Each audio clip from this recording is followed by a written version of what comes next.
ascoltatrici di Radio Padania e benvenuti in questo spazio. Oggi abbiamo con noi ospite graditissimo il dottor Gianluca Campiglio, una vecchia conoscenza di Radio Padania, vecchia non di età ma di conoscenza, vero dottor Campiglio? Allora, il dottor Campiglio è un famoso chirurgo facciale, estetico e chi più ne ha più ne metta, al quale ci rivolgiamo quando al ritorno delle vacanze vediamo che si fanno più foto e ci vediamo con diciamo una pelle che non ci piace. Allora, dottore, ci aiuti. Cosa dobbiamo fare al ritorno delle vacanze per avere un aspetto migliore di quello che diciamo ci rimanda allo specchio? Abbiamo sentito parlare di molti metodi, c'è non so, il lifting leggero, il must, la tecnica dei fili, il platelette, chi più ne ha più ne metta. Ma innanzitutto partiamo dal fatto che è chiaro che se una donna è anche giovane, ma diciamo ha passato l'estate in vela prendendo il sole, non è come la cinquantenne che diciamo è stata più cauta. Allora, da dove partiamo, dottore? Ci dia una mano. Dunque, partiamo dai due problemi che più spesso ci affliggono una volta tornati dalle vacanze, che sono innanzitutto il fatto di aver messo su qualche chilo di troppo, perché abbiamo mangiato diversamente da come facciamo durante tutto l'anno, e torniamo con un po' di pancetta, un po' di accumulo di grasso sulle cosce, soprattutto per le donne. Per noi maschietti invece i problemi si manifestano soprattutto a livello della pancia e dei fianchi. E l'altro problema che invece è quello legato al fatto che abbiamo preso tanto sole durante l'estate, o perché è in montagna o perché è al mare, quindi la nostra pelle è stata un po' stressata dal periodo estivo. Per il primo problema dobbiamo innanzitutto evitare di metterci a fare delle diete, soprattutto se improvvisate, e fai da te, che ci portino a perdere velocemente quello che abbiamo messo su nel corso dell'estate. Questo perché? Per due motivi. Primo, non fa bene da un punto di vista metabolico, il nostro organismo non potrebbe non reagire bene a una dieta drastica e improvvisa, ma soprattutto il problema riguarda la nostra pelle, che se non è più elastica come una volta, rischia di rilassarsi con la perdita del peso, quindi certo, di vedere la pancetta che si svuota del grasso. Che si svuota, però pende, però è penzoloni, non è lo spettacolo. Esatto, cioè le cose come sempre vanno fatte un po' per gradi, tornare diciamo gradatamente a quelle che erano le abitudini alimentari del periodo invernale e consentire alla pelle di riadattarsi spontaneamente alla riduzione del volume di grasso. Quindi assolutamente, soprattutto per le signore, evitare diete e dimagrimenti improvvisi che come conseguenza principale portano allo svuotamento del seno, che è la prima zona del corpo che risente di questa perdita di peso. Il seno delle donne è formato per la maggior parte da grasso ed è uno dei primi grassi che si perde con una dieta, e a livello del viso, dove si svuotano le guance e gli infitomi. Quindi evitiamo di fare questo errore.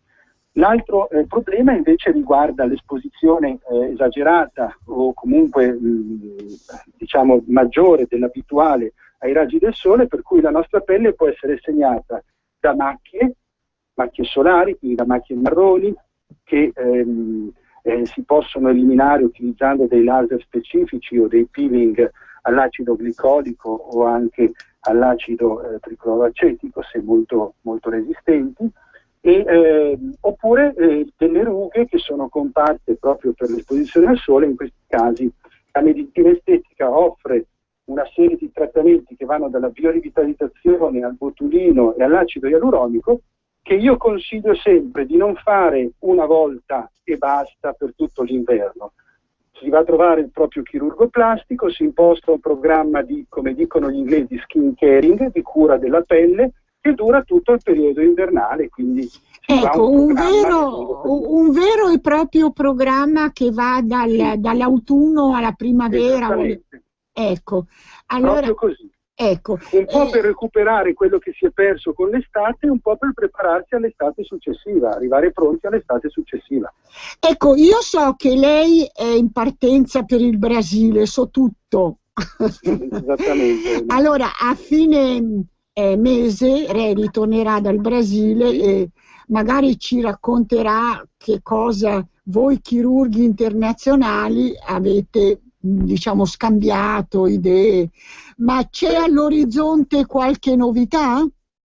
Ma le novità riguardano soprattutto il trapianto del grasso, la possibilità cioè di prelevare del grasso da una zona del corpo e trapiantarla a un'altra, e gli studi riguardano l'unico vero problema di questa soluzione, questa tecnica chirurgica, che è quello di avere una sopravvivenza imprevedibile del grasso una volta trasferito da una zona all'altra. Gli studi oggi, e io mi aspetto di vedere e sentire delle novità in questo senso, riguardano i trucchetti, le cose che si possono fare per prolungare la sopravvivenza del grasso una volta trapiantato, o addirittura per aumentare il volume della quantità di grasso che sopravvive al trapianto.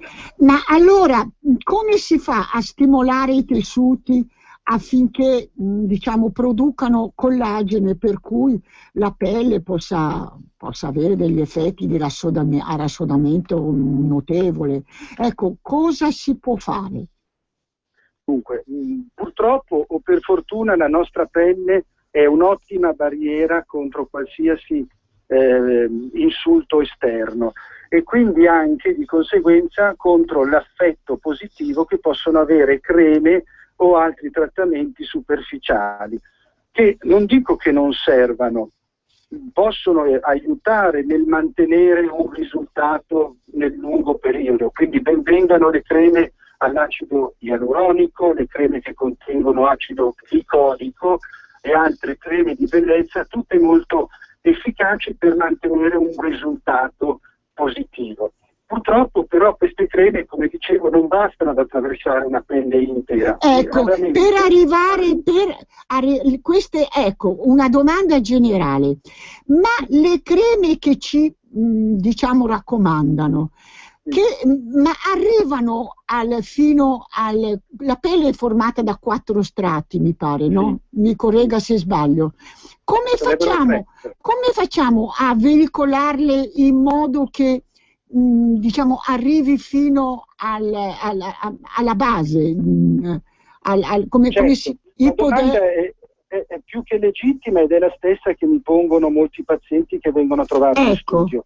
Il problema purtroppo è che, come dicevo, una pelle integra non lascia passare nessuna sostanza di quelle che abitualmente ci vengono proposte in farmacia oppure in negozi di cosmetica o qualche volta anche dai medici. La pelle è un'ottima barriera, qualcosa passa molto poco ma si ferma negli strati superficiali.